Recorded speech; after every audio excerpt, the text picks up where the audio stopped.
트럼프 대통령이 뉴올리언스에 곧 주 방위군을 투입하겠다고 말했습니다. 입국 금지 대상국을 확대하는 방안도 검토 중인 것으로 알려졌습니다. 트럼프 행정부가 8명의 이민 판사를 전격 해임하는 등 뉴욕 지역을 중심으로 이민 사법 시스템 재정비에 나섰습니다. 겨울 폭풍이 북동부 지역을 강타하면서 크고 작은 피해가 속출하고 있습니다. 육로는 물론 항공편에도 심각한 차질이 발생했고 휴교령도 내려졌습니다. 한인타운 시니어 커뮤니티 센터가 한 해 동안 수고한 이사진과 후원자, 봉사자들이 모인 자리에서 $200만 넘는 후원 약정을 체결했습니다. 그리피스팍 인근에 위치한 애트워터 빌리지 지역에서 총상을 입은 한 남성의 시신이 발견돼 경찰이 수사에 착수했습니다. 매일 아침 마리아, 샘, 알렉스, 에이미는 단지 비즈니스를 하는 게 아닙니다. 꿈을 만들어가고 있죠. CBB는 각 비즈니스의 이야기를 알고 고객 한 분 한 분께 꼭 맞는 솔루션을 제공합니다. 저희가 만드는 것은 단지 금융거래 관계가 아닙니다. 고객 한 분 한 분과의 파트너십입니다. CBB and me. CBB and me. CBB and me. CBB뱅크, 고객 한 분 한 분을 위한 금융 파트너십을 만듭니다. 늘 가족이 먼저였던 당신. 늘 우리가 먼저였던 당신. 그런 부모님의 건강을 위해 서울 메디칼 그룹이 준비했습니다. 더 많은 의사, 더 다양해진 서비스, 더 커진 네트워크로 당신의 건강을 먼저 생각합니다. 사랑하는 마음으로 가족처럼 SMG. 시청자 여러분 안녕하십니까? KBS 아메리카 뉴스입니다. 트럼프 대통령은 반이민 정책 등 올해 추진해온 정책들을 계속 이어가겠다는 뜻을 밝혔습니다. 뉴올리언스에서는 곧 주방위군을 투입하겠다고도 했습니다. 첫 소식 김지숙 기자가 보도합니다. 트럼프 대통령은 강요회의 시작부터 역사상 가장 성공적인 한 해로 기록될 거라며 자신의 성과를 자랑했습니다. 지난 6개월 동안 불법 입국자가 한 명도 없었고 최근 주 방위군 총격 사건에도 워싱턴 DC는 안전한 도시가 됐다고 강조했습니다. 그러면서 루이지애나주 뉴올리언스에 곧 주 방위군을 투입할 거라고 말했습니다. We're going to New Orleans pretty soon. Over there, the governor called me. He'd like to have us go there. 다만 루이지애나의 주지사는 공화당 소속이고 뉴올리언스 시장은 민주당 소속이라 향후 논란이 예상됩니다. 여기에 강경한 반이민 정책도 더 밀어붙일 태세입니다. 트럼프 행정부는 미국으로의 입국 금지 대상국을 확대하는 방안을 검토 중인 걸로 알려졌습니다. 현재 19개국에서 30여 개국으로 확대할 예정인데 이미 대상국 추가 지정을 위한 평가를 진행하고 있습니다.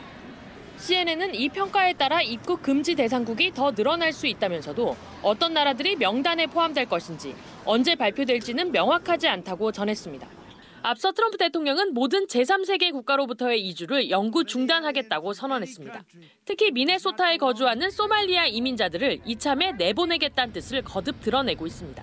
Here they ripped off Somalians, ripped off that state for billions of dollars, billions, every year, billions of dollars, and they contribute nothing. 한편 백악관 인근에서 주 방위군에게 총격을 가해 1급 살인 등의 혐의로 기소된 아프가니스탄 출신 용의자는 화상으로 법정에 출석해 무죄를 주장했습니다. 워싱턴에서 KBS 뉴스 김지숙입니다. 이러한 트럼프 행정부의 움직임은 뉴욕 지역에서도 강하게 나타나고 있습니다. 뉴욕시의 이민 판사 8명이 전격 해임되는가 하면 연방 이민세관 단속국은 뉴욕주가 올해 극악무도한 불법 체류 범죄자 약 7,000명을 석방했다고 강하게 비난하고 나섰습니다. KBTV 김은지 기자가 보도합니다. 미국 내 이민, 치안 정책이 다시 정면 충돌 양상을 보이고 있습니다. 트럼프 행정부는 이민 사법 체계 재정비라는 명분을 내세워 뉴욕시 페더럴 플라자의 이민법원에서 이민 판사 8명을 전격 해고했습니다. 이 법원 소속 판사 34명 중 약 4분의 1이 한꺼번에 해임된 셈입니다. 전국적으로는 올 들어 약 90명의 이민 판사가 해고됐으며 뉴욕시에서도 이미 6명이 해고된 바 있어 일각에서는 난민 망명 승인율이 높거나 행정부 정책에 비판적인 판사들이 겨냥된 것이라는 논란도 이어지고 있습니다. 이런 가운데 연방이민세관 단속국 아이스는 뉴욕 주정부가 체포 요청을 거부하면서 살인, 성범죄, 마약, 강도, 무기 소지 등 중범죄 전력이 있는 불법 체류 범죄자 6,947명을 올해 석방시켜 거리로 풀어줬다고 비판했습니다. 공개된 명단에는 아동 성범죄 및 강간 혐의로 과거에 유죄 판결을 받은 적이 있는 바칠라브 다닐로비치 김이라는 이름의 남성이 포함됐는데 그는 우즈베키스탄 출신으로 보도됐으며 성이 김씨인 것을 두고 고려인으로 추정되기도 하고 있습니다. 아이스는 현재 7,113명의 범죄 연루 불법 체류자가 뉴욕주 교정시설에 수감 중이며 이들 역시 이민당국이 체포를 요청해 놓은 상태라고 밝혔습니다. 크리스티놈 국토안보부 장관 역시 뉴욕과 같은 성역정책 지역의 공공안전이 심각하게 위협받고 있다며 국경과 이민 시스템을 재정비할 것이라고 강조했습니다. 그러면서 트럼프 대통령과의 회동 직후 미국의 위험한 이민자를 대량 유입시키는 국가들에 대해 전면 입국 금지 조치를 권고한다고 밝혔습니다. KBTV 뉴스 김은지입니다. 겨울 폭풍이 북동부 지역을 강타하면서 크고 작은 피해가 속출하고 있습니다. 육로는 물론 항공편에도 심각한 차질이 발생했습니다. 관련 소식 이우수 기자가 보도합니다. 대형 트레일러가 빙판에 미끄러지면서 도로 밖으로 밀려 나왔습니다. 눈보라에 갇힌 스쿨버스는 앞차와 접촉사고를 내고 도로 위에 멈춰섰습니다. 북동부 지역에 상륙한 겨울 폭풍의 영향으로 꽁꽁 얼어붙은 도로가 소형차는 물론 대형 차량의 이동을 불가능하게 만들고 있습니다. 주요 공항들의 상황도 심각합니다. 활주로는 눈으로 뒤덮였고 항공기 주기장치가 동체에서 떨어지지 않으면서 운항에 차질을 겪는 항공편도 속출하고 있습니다. 도로 위에서는 제설 작업이 한창이지만 치우는 눈보다 쌓이는 눈이 많아 심각한 정체 현상도 발생하고 있습니다. 국립기상청은 북동부 지역에 최대 12인치의 눈이 내리고 있으며 폭풍 영향권에 돌입한 학교들을 대상으로 일제히 휴교령이 내려졌다고 밝혔습니다. Continuing to shovel all day and trying to get the ice cleared up if it. 겨울 폭풍 여파는 내일 아침까지 이어진 뒤 모레 밤까지 간헐적으로 영향을 미칠 것으로 전망됩니다. 국립기상청은 오하이오와 펜실베니아, 웨스트버지니아, 메인 등 북동부 지역에 내일까지 폭풍경보를 발효했다고 발표했습니다. 뉴욕 일부 지역과 뉴저지주도 겨울 폭풍 영향권에 포함되어 있어 시민들의 불편은 당분간 지속될 것으로 예견됩니다. 국립기상청은 겨울 폭풍 영향이 지속되면서 노약자들에게 불필요한 외출을 삼가할 것을 권고했습니다. 또한 장기적인 폭풍에 대비해 가정에 비상식량과 물을 구비해야 한다고 강조했습니다. KBS 뉴스 이우수입니다. 올해 K-팝, K-푸드만큼 LA 한인 사회를 빛나게 했던 주역은 한인 시니어들이었습니다. 대형 경기장에서 펼쳐진 하모니카 합주 공연을 시작으로 시니어 센터의 다양한 활동들이 이어지며 올해 200만 달러가 넘는 후원 약정을 체결하는 성과를 올렸습니다. 윤범수 기자가 취재했습니다. LA 킹스 홈구장 크립토 아레나에서 울려 퍼진 청아한 하모니카 소리. 시니어 센터 하모니카 단원들의 멋진 앙상블은 LA 타임스에도 소개되며 화제를 모았고 이후 단원들은 다양한 행사에서 축하 공연을 펼치며 바쁜 한 해를 보냈습니다. 빛나는 어르신들의 활약 뒤에는 묵묵히 뒤에서 도운 재능 기부 봉사자들이 있었습니다. 1년에 4차례 매 학기마다 50여 개 클래스를 이끈 63명의 강사들은 시니어 센터의 활동을 널리 알리는 데 큰 역할을 했습니다. 저도 커뮤니티를 위해서 할 게 없을까 고민을 하다가 제가 가지고 있는 재능을 가지고 여기서 어르신들께 가르치고 있는데 사실 봉사를 하면서 봉사는 제가 하지만 제가 얻는 게 더 많아요. 어르신들 이제 열심히 하시는 거 보면서 저도 동기부여가 되고. 시니어센터 역시 카운티와 시정부, 비영리 단체들과 협력해 무료 점심과 푸드뱅크를 수시로 개최하며 지원에 나섰습니다. 올해 10월에는 USC와 손잡고 흡연 위암 연구를 위한 한인 건강 프로젝트도 시작했습니다. 그 어느 때보다 활발한 활동이 이어진 결과 시니어센터는 오늘 향후 10년간 220만 달러에 달하는 후원 기금 유치에 성공했습니다. 4년 전 11명으로 시작한 기부자들은 2배가 됐고 향후 활동폭을 넓히는 기반을 마련했습니다. 운영 자금이라든가 또 프로그램 개발비라든가 이런 거를 어디 이제 손 벌리지 않고 이렇게 저희가 이 자립을 한다라고 하는 건 굉장히 중요한 의미인 것 같아요. 그래서 항상 저희가 이 봉사자들 또 이 후원자들께 감사를 드리면서 연말을 맞아 열린 오찬 행사에서는 시니어센터 이사진과 후원인, 자원봉사자들이 한자리에 모여 서로의 노고를 격려하고 감사를 표했습니다. 후원 약정식을 겸한 이날 행사에서는 자원봉사자들에게 선물이 전달됐고 시니어 단원들은 그동안 갈고 닦은 실력을 무대에서 선보이며 한 해 활동을 마무리했습니다. KBS 뉴스 윤범수입니다. 교도소에서 자살 시도를 한 수감자가 병원으로 실려간 후 해당 병원에서 탈출해 도주하는 일이 벌어졌습니다. 어제 조지아주 로크데일 카운티 보안관국에 따르면 로크데일 카운티 교도소 수감자인 티모시 쉐이는 최근 스스로 목숨을 끊으려 했고 이후 검사를 위해 지난달 30일 오후 8시쯤 애틀란타의 그레이디 메모리얼 병원으로 옮겨졌습니다. 그런데 쉐이는 다음 날인 1일 오전 1시쯤 이 병원에서 탈출해 도주했고 심지어 병원 밖에 주차돼 있던 SUV 차량까지 훔친 것으로 전해졌습니다. 이후 쉐이는 훔친 차량을 몰다 다른 차량을 들이받는 사고를 낸 후 차에서 내려 도주했습니다. 경찰에 따르면 도난 차량 주인이 차량에 있던 권총이 사라졌다고 신고해 쉐인이 총을 소지했을 수 있습니다. 쉐인은 각종 중범죄 혐의로 지난달 24일 체포된 인물로 난폭운전, 마약 소지, 중범죄 행위 중 총기 또는 칼 소지, 전과자의 총기 소지 혐의를 받고 있습니다. 수사당국은 현재 로크데일 카운티는 물론 인근 지역 모든 카운티를 수색 중입니다. 메디케어를 이용 중이신가요? 2026년 아스티바 헬스 플랜으로 월 185불 파트비 보험료를 지원받을 수 있습니다. 자세한 내용은 1888-688-8584로 문의하세요.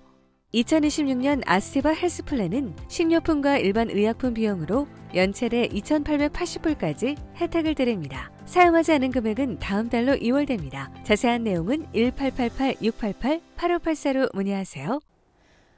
올해 마지막으로 열린 백악관 강요회의에서 트럼프 대통령이 관세 덕분에 이제 막대한 돈이 미국으로 들어오고 있다고 자화자찬했습니다.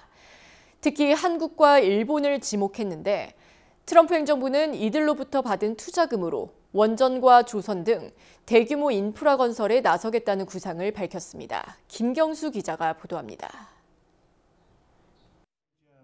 트럼프 미국 대통령은 관세 정책의 성과를 또 자랑처럼 강조했습니다.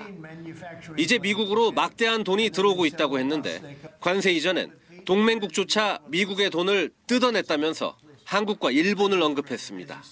I won't mention Japan. I refuse to mention South Korea. I will not mention names. But they were ripping us off like nobody's ever been ripped off before and taking horrible advantage of your country. 그러자 옆에 있던 러트닉 상무장관은 한일 투자금의 일부로 원자력 발전소를 건설하겠다고 맞장구를 쳤습니다. 그러면서 미국을 뜯어먹는 행위를 멈추고 관세를 통해 세계 무역 질서를 바로잡았다고 자평했습니다. So we're going to build hundreds of billions of dollars financed by the Japanese and the Koreans, meaning they give us the money, we build it here, and we split the cash flow. 러트닉 장관은 이어 1,500억 달러로는 미국에서 선박을 건조하겠다는 구상도 밝혔습니다. 우리나라가 미국과 합의해 조선협력에 투자하기로 한 금액을 언급한 것으로 풀이됩니다. 이처럼 미국이 원전과 조선 인프라에 대규모 투자를 시작하는 건 이 분야 세계 최고 수준의 경쟁력을 가진 우리나라 기업에 오히려 기회가 될 수 있다는 전망도 나옵니다. 워싱턴에서 KBS 뉴스 김경수입니다. 어제 사이버 먼데이 소비 지출이 지난해보다 늘어난 것으로 나타났습니다. 시장 조사업체 어도비 애널리틱스는 사이버먼데이 당일인 어제 새벽 0시부터 저녁 6시 30분까지 소비자 지출이 91억 달러로 전년 대비 4.5% 증가했다고 밝혔습니다. 자정까지 이어지는 온라인 쇼핑을 감안할 때 총 지출은 139억에서 142억 달러에 이를 것으로 전망했습니다. 블랙 프라이데이 실적도 선방했습니다. 마스터카드 스펜딩 펄스에 따르면 올해 블랙 프라이데이 소매 매출은 전년보다 4.1% 증가해 지난해 증가율 3.4%를 웃돌았습니다. 캘리포니아 복권 구매와 관련해 KBS 아메리카에서 2차 설문조사를 진행하고 있습니다. 설문조사에 참여해주신 분들께는 추첨을 통해 기프트 카드가 증정됩니다. 어제부터 내년 1월 5일까지 진행되는 캘리포니아 복권 관련 설문조사는 이메일 등록이 아닌 기재 방법으로 쉽게 참여할 수 있고 질문은 3가지로 약 1분이면 답변이 가능합니다. 참여 방법은 KBS 아메리카 웹사이트나 화면에 보이시는 QR코드를 휴대전화로 확인하면 바로 참여하실 수 있습니다. 설문조사에 참여해주신 분들 중 추첨을 통해 100분께 스타벅스 기프트 카드가 증정되며 행운의 2분께는 $100 아마존 기프트 카드를 드립니다. 많은 참여 부탁드립니다. 그리피스 팍 인근에 위치한 애드워터 빌리지 지역에서 총상을 입은 한 남성의 시신이 발견돼 경찰이 수사에 착수했습니다. LA 경찰국에 따르면 오늘 아침 6시쯤 4600 콜로라도 블러바드 LA 정수 처리장 인근에서 총상으로 숨진 올해 35살 남성의 시신이 발견됐습니다. 현장에선 총상을 입은 또 다른 남성도 발견돼 경찰은 정확한 사건 경위를 조사 중입니다. 대규모 개인정보 유출 사고가 터진 쿠팡이 오늘 뉴욕 증시에서 개장 초 약세를 보이다 회복세로 돌아섰습니다. 뉴욕 증시 나스닥에 상장된 쿠팡은 개인정보 대규모 유출 사실이 공개된 후 첫 거래일인 어제 5.36% 급락한 데 이어 오늘도 장중 약세 흐름을 이어가는 분위기로 장 초반을 시작했습니다. 앞서 쿠팡은 개인정보가 노출된 고객 계정 수가 3,370만 개로 확인됐다고 지난달 29일 밝혔습니다. 쿠팡은 노출된 정보가 이름, 이메일 주소, 배송지 주소록에 입력된 이름, 전화번호, 주소라고 밝혔습니다. JP모건은 보고서에서 쿠팡이 경쟁자가 없는 시장 지위를 누리고 있고 한국 고객이 데이터 유출에 대해 덜 민감해 보인다고 밝혔습니다. 쿠팡은 장 초반 분위기에서 반등해 0.23% 오른 $26.71로 장을 마감했습니다. 미시간대학교 연구원 윤칭 지아는 국제연구용 곰팡이균을 반입하려 한 혐의로 체포돼 수감됐습니다. 뉴욕포스트와 로이터 통신 등에 따르면 미시간 대학교에서 식물병리학 연구를 하던 33살 윤칭 지아는 지난 6월 국제연구용 곰팡이 균주 푸사리움 그라미네아름을 들여오려다 체포됐습니다. 실제 지아는 연구용으로 이 곰팡이를 들여오기 위해 남자친구 리우와 협업해온 것으로 알려졌습니다. 34살 리우 역시 중국 대학 소속 연구원으로 해당 균을 연구했으며 곰팡이 샘플을 배낭에 넣어 미국으로 가져오려다 공항에서 적발돼 입국이 거부된 사실이 확인됐습니다. 당시 FBI는 지안의 휴대전화에서 중국 공산당을 지지한다는 내용의 성명서가 발견됐다고 전했습니다. 이어 두 사람이 지난해 주고받은 메시지에서는 지안이 미시간대 연구실 소속 연구자로 함께 계획한 정황이 FBI 디지털 조사에서 확인됐습니다. 문제가 된 곰팡이인 푸사리움 그라미네아룸은 밀, 보리, 옥수수, 쌀에 이상 마른 병을 일으키며 독소, 보미톡신을 생성해 사람과 가축에 복통, 발열을 일으킬 수 있습니다. 미 검찰은 이 곰팡이를 잠재적 농업 테러 무기로 규정하고 국가 안보에 심각한 위협이라며 강도 높게 대응했습니다. 미 농무부에 따르면 이들은 해당 병원균 수입 허가를 신청하지도 발급받지도 않았습니다. 고소장에는 리우가 해당 물질의 반입 제한을 알고 있었음에도 의도적으로 배낭에 숨겼다는 내용도 포함됐습니다. 독성 곰팡이를 몰래 반입한 중국인 연구원은 자신의 혐의를 인정해 곧바로 추방될 예정입니다.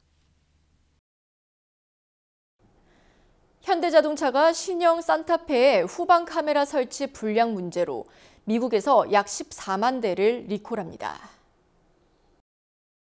어제 업계에 따르면 도로교통안전국은 지난달 현대차 미국 법인이 산타페와 산타페 하이브리드 14만 3,472대를 리콜한다는 보고서를 접수했습니다. 2024-2025년형 산타페 10만 6,049대와 산타페 하이브리드 3만 7,423대가 포함됐습니다. 현대차는 후방 카메라가 정상 작동하지 않을 가능성이 확인돼 리콜을 시행한다고 전했습니다. 현대차는 리콜 대상 차량의 후방 카메라를 교체하고 배선을 재정렬하는 방식으로 무상 수리를 제공할 예정입니다. 현대차는 내년 1월 19일부터 발송하며 차량 소유주는 현대차 딜러에서 무료로 수리받을 수 있습니다.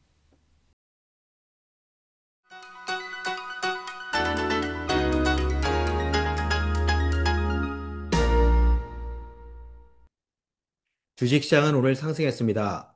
어제 6일 만에 약세 마감을 하루 만에 곧바로 회복세로 전환시켰습니다. 다우존스와 S&P 500이 어제 낙폭의 45%를 복구하는 데 그친 반면 내스닥은 하락폭 대비 150%나 오르는 반등세로 돌아섰습니다. 3대 지수 중 유일하게 V자 모양의 회복세를 완성했는데요. 장중 6% 넘게 반등한 비트코인이 92,000달러를 돌파한 가운데 블랙 프라이데이와 사이버 먼데이 기간 동안 온라인 매출이 역대 최고치를 기록했다는 소식은 매수 심리를 자극했습니다. 그럼에도 장은 기대만큼 강력한 랠리 모드로 탄력받기에 역부족임을 보이며 포모 현상이 제대로 활성화되지 않았음을 시사했습니다. 양적 긴축 종료에 따른 유동성 호재와 엔캐리 트레이드 악재가 팽팽하게 맞서고 있는 상황에서 투자 심리가 갈팡질팡하고 있는 건데요. 하지만 어제보다 높아진 금리 인하 확률은 90%에 육박하며 투자 심리를 진정시키는 추가 호재로 작용했습니다. 반면 금요일 발표되는 9월 개인 소비 지출이 이미 오래전 지표일지라도 금리 결정의 변수로 작용할 수 있다는 경계심이 여전히 잠재돼 있음을 시사했습니다. 지금까지 김재한이었습니다.